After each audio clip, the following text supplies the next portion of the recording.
YouTube mi zmenil život a toto nie je iba nejaký môj výplod fantázie, ktorý som si vymyslela za pol minúty. Samozrejme, že môžete povedať, že nie som nejaká veľká youtuberka alebo čo, lebo ani sa tak nepovažujem. Akurát, že som na tom YouTube strávila 3,5 roka. Ja určite neľutujem, že som sa na to dala. Ja som s YouTubeom začala v septembri 2022. Áno, môžete vidieť, že tento kanál je vytvorený tak 2 mesiace dozadu, keď točím toto video a toto nie je pointa, pretože mala som predtým 2 iné. Jeden môžete takisto nájsť, keď si otvoríte tento kanál, tak scrollnete dole na hlavnej stránke a máte môj starý, kde zostalo iba málo videí, ale musela som začať tu na tomto, nebudeme dávať dôvody, ale je to tak. Akurát, že som nabrala strašne veľa skúseností, ešte predtým som mala ešte jeden kanál a rada by som povedala tiež niečo k môjmu príbehu aj k tomu, že prečo mi to zmenilo život. S YouTubeom som chcela začať ešte skôr, začala som v 13, mala som vtedy, 13,5 povedzme, vtedy sa zrodil taký prvý nápad, že možno by som niečo chcela vyskúšať, lebo mňa bavili tieto veci, hovoriť o mnohých mojich záujmoch alebo o tom, čo mňa zaujíma hocikomu. Možno som mohla vtedy liesť ľuďom na nervy, ale to je jedno ako ich problém, keď ma nechceli počúvať, nemuseli. Ale takisto som obdivovala rôznych iných ľudí na YouTube, že ako sebavedome vedia rozprávať pred kamerou a ako to celé funguje. A tiež som chcela skúsiť niečo nové, vždycky som bola taká, nie že hyperaktívna, ale človek, ktorý chcel stále niečo skúšať a neobsedel ani chvíľku na mieste.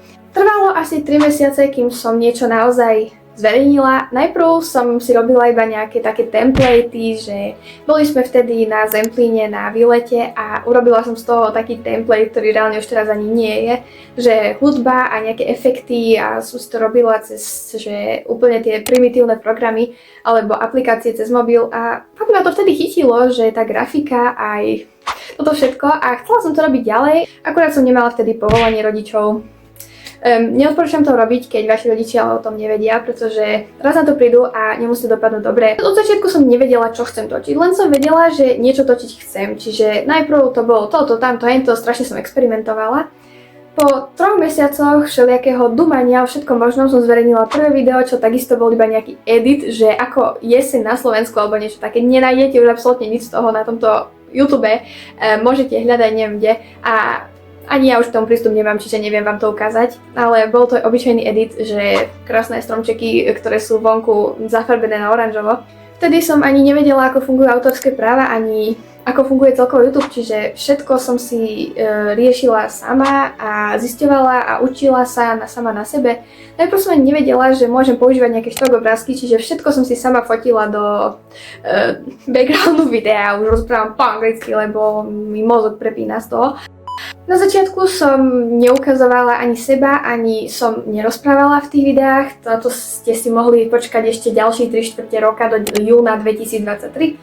Vtedy boli v mojom živote rôzne lepšie veci, horšie veci, bolo to trošku ťažšie obdobie, ale toto ma toľko naplňalo. Ja som fakt robila všetko, napríklad som robila rôzne chemické reakcie. Vtedy som mala doma taký chemický setík, ako také skôr detské, ešte stále to mám všetko doma a som za to rada. Že som napríklad zmiešala hydrogen uhličitán sodný so siránom meniatým a do toho som ešte kyselou citrónou naliala. Ale dosť ma irituje, že som nepoužívala veľmi žiadne ochranné pomôcky, čo myslím si, že toto nie sú chemikálie, ktoré vám urobia dieru do ruky. Akurát je dobrý ten návyk a ako to predávate ľuďom. Tiež som robila rôzne akoby challenge, čo som vymýšľala z obrázkov, že čo vidíš na obrázku a také. Nemalo to nejak že zliadnutia, ale za to som naberala skúsenosti. Už som vedela viacej s grafikou, pretože ja na základnej škole som mala informatiku trošku slabšiu. Potom po čase sa stalo to, že to objavili moji rodičia, alebo teda mamka. A dá sa povedať, že s tým bol trošičku aj problém, pretože nemala som povolenie a nebola s tým celkom v pohode, ale potom sme sa nejak dohodli, že ako by som to ustálila, že by som mohla tvoriť niečo prínosné a niečo, čo by ľuďom vedelo pomôcť, alebo niečo, čo by ma bavilo. A nejak sme sa veľa dní o tom rozprávali a ten kanál musel ísť preč, pretože tam neboli veci, ktoré by sme možno chceli mať na internete. A nechceli sme, aby ma niekto tam spoznal alebo tak a začala som úplne odnova s novým kanálom, pretože v tej chvíli ma začala chytať ekológia. A nejak sme si dali dohodu s rodičmi, že budem natáčať takto, akurát nebudem ukazovať svoju tvár a ani rozprávať na videách a budú to ekologické videá. Celkom ma to bavilo, akurát, že po 3 mesiacoch som začala už cítiť, že tam niečo chýba, že už to prestáva tak strácať tú svoju iskru, iba hádzať text do obrázkov a toto zverejňovať. Takže som urobila trošku natajnáša možno taký experiment, že som urobila jedno video s hlasom. Myslím si, že je katastrofálne. Je to o morských korytnačkách, krátky dokument, ktorý som dabovala dodatočne. Ja som natáčala nejakú zem alebo niečo a cez to som hádzala obrázky. A potom som dostala taký spontánny nápad, keď sme boli na výlete na Zemplíne, že by som mohla zakomponovať aj seba a natočiť nejaký vlog. Môžem povedať, že to je strašná trapošina, pretože bolo to o ničom, tiež ho už nenájdete a vlastne malo to, že minútu a pol. Prvýkrát som sa tak učila rozprávať na kameru a bolo to také, že aj som chcela to robiť, aj to bolo divné, trochu som sa bála, že na to prídu spolužiaci. Vedel vtedy o tom jeden jediný spolužiak, ktorý nejak cez Instagram ma tam vyhľadal alebo tak, ale potom už počasie sa to začali dozvedať aj ďalší, ale v tej chvíli to ešte bolo také menej známe. Vtedy som začala normálne už natáčať takto s mojou osobou, vtedy som robila o knižkách, alebo napríklad som robila vlog z prechádzky. To nič, každý sa niekde učí. A potom nejak sa to dostalo aj k rodičom a nebol z toho problém. Ja som bola menej trošku prekvapená, ale nikto mi to nezakázal a asi to bolo, ja si myslím, že to bol trapas, ale niekde som sa naučiť musela. Lenže prišla škola, bolo zase menej času a ja som prepadla shortom, začala som robiť tie také estetik, krátke shorty, že vyber si šaty podľa mena a toto. A myslím si, že som tam nahrabala okolo 200 sledovateľov, akurát, že boli dosť nerelevantní, pretože ma reálne nesledovali. A experimentovala som opäť nejakými vlogmi alebo vecami z osobného života, lenže toto sa už rodičom moc nepáčilo, čiže tieto veci už museli ísť potom preč. Ale sama som už začala tak dospievať, povedzme, že čo chcem zhruba robiť. Tá ekológia pomaly upadala u mňa.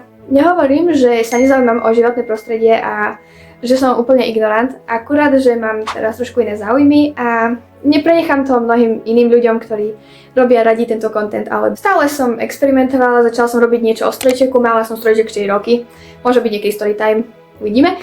A toto sa dosť chytilo, na tom tiež mi viacero ľudí prišlo a čím ďalej tým ma to viacej bavilo, robila som rôzne challenge a dokumenty, potom som už občas prechádzala na psychológiu. Myslím si, že ten minulý rok už začala tam psychológia tam trošku figurovať. Už som skúšala, že som si zakladala psychologický kanál, lenže nejak mi to nevydržalo, reálne som tam dala 4 videá a potom som to zmazala.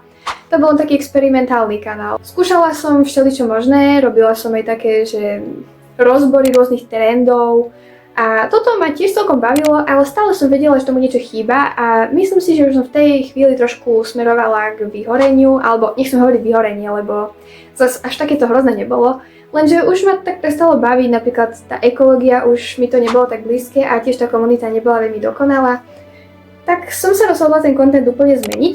Ináč v tej dobe som robila aj filmy, ktoré nájdete tu jeden, ktorý je zverejnený teraz 2 týždne dozadu.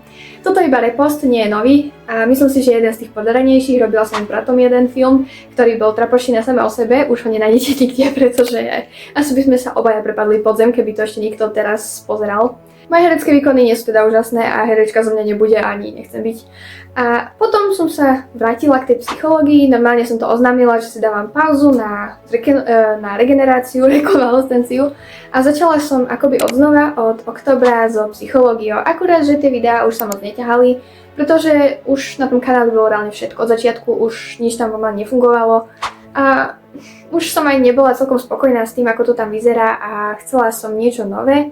Lenže vravela som si, že ono to príde zase ten algoritmus si ma nájde a bude to opäť všetko fungovať tak ako s tou ekológiou. Akurát potom prišla taká jedna nemilá udalosť, že som bola trošku nútená prejsť na tento kanál a myslím si, že to tak aj malo byť. Proste stali sa nejaké veci.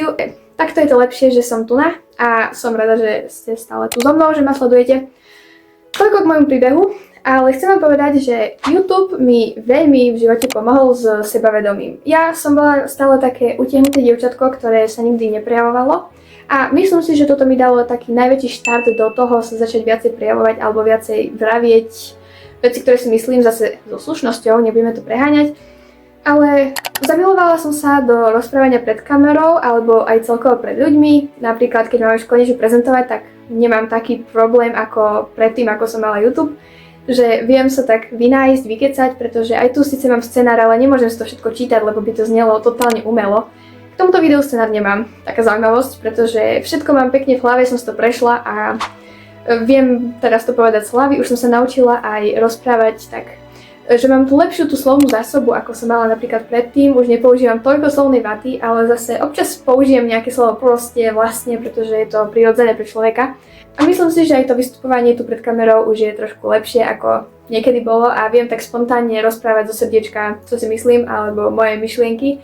A nemusím sa nad tým zamýšľať. Aby som nezabudla, získala som zase zo pár nových kontaktov tým, že pôsobím tu na viacerými ľuďmi som sa začala nejak baviť, písať. Na začiatku to boli iní ľudia, už teraz sa to zase pomenilo, ale som v kontakte s viacerými inými ľuďmi, ktorí tiež natáčajú alebo majú podobné záujmy.